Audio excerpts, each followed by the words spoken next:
স্বাগত। 26-এ রয়েছে পশ্চিমবঙ্গের নির্বাচন, আর নির্বাচনের আগে কেন্দ্রীয় নিরাপত্তা প্রত্যাহার। হ্যাঁ, এবার এই খবরই কিন্তু উঠে এসেছে এবং তালিকায় রয়েছে বেশ কয়েকজনের নাম এবং জানা গেছে যে কেন্দ্রীয় যে সমস্ত নিরাপত্তা রয়েছে তা এবার প্রত্যাহার করা হচ্ছে বিধায়ক এবং প্রাক্তন সাংসদ থেকে নেতাদের।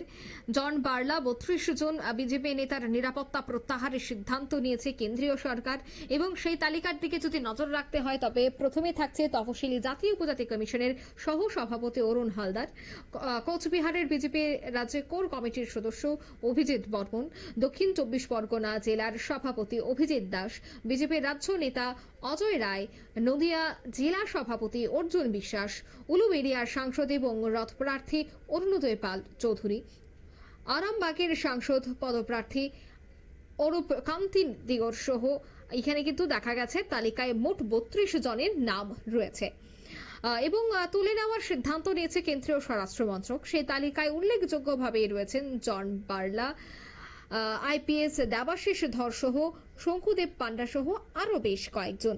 তবে প্রত্যেকেরই 3 থেকে 6 জন করে কেন্দ্রীয় নিরাপত্তা রক্ষী তারা পেতেন।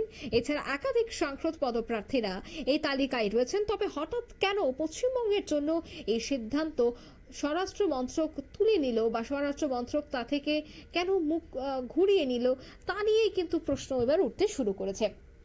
রাজ্যে যেসব বিজেপি নেতারা রয়েছে তাদের নিরাপত্তাও কি তুলে নেওয়া হলো, তাদের এবং নিরাপত্তায় তুলে নেওয়ার যে তালিকা সেই তালিকার কথা আমি প্রথমেই তুলে ধরলাম, অর্থাৎ 26-এ নির্বাচন, আর নির্বাচনের আগে কেন্দ্রীয় নিরাপত্তা কেন প্রত্যাহার করা হয়েছে, তবে কি রয়েছে এবার কেন্দ্রীয় নেতৃত্বদের মূলত এই মুহূর্তে চিন্তা ভাবনা, সেটাই কিন্তু এবার রাজনৈতিক মহলে চর্চার বিষয় হয়ে দাঁড়িয়েছে। কারণ এই 32 জন বিজেপি নেতাদের মধ্যে ভিভিআইপিও রয়েছে এবং দেখা গেছে সেখানে প্রাক্তন সাংসদ থেকে শুরু করে বিধায়ক প্রত্যেকেই রয়েছেন তালিকায়। তারা এতদিন যাবত 6 জন করে নিরাপত্তা রক্ষী পেত, কিন্তু এবার থেকে কিন্তু 6 জন করে কেন্দ্রীয় নিরাপত্তা রক্ষী তারা পাবে না, কারণ 26-এর আগেই কেন্দ্রীয় নিরাপত্তা তা সম্পূর্ণ প্রত্যাহার করে দেওয়া হয়েছে।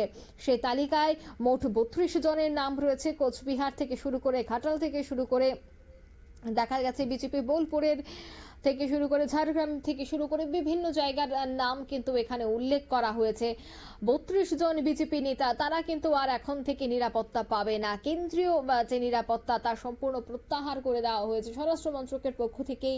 সেই নিরাপত্তা প্রত্যাহার আজ একদিকে যখন মমতা বন্দ্যোপাধ্যায়ের উদ্যোগে একটি সাংগঠনিক সভা যেখানে তৃণমূল স্তর পর্যন্ত বার্তা পৌঁছে দেওয়ার জন্য বৈঠক চলছে, অন্যদিকে বিজেপির এই দেখা গেল নিরাপত্তা প্রত্যাহার করে নেওয়া, সেই বিষয়গুলিকে কেন্দ্র করে আগামী দিনে পাল্টা বিজেপির কি রণকৌশল থাকে, অন্যদিকে আজকের এই বৈঠক থেকে মমতার এই বৈঠক থেকে কি বেরিয়ে আসে সেটাই কিন্তু দেখার।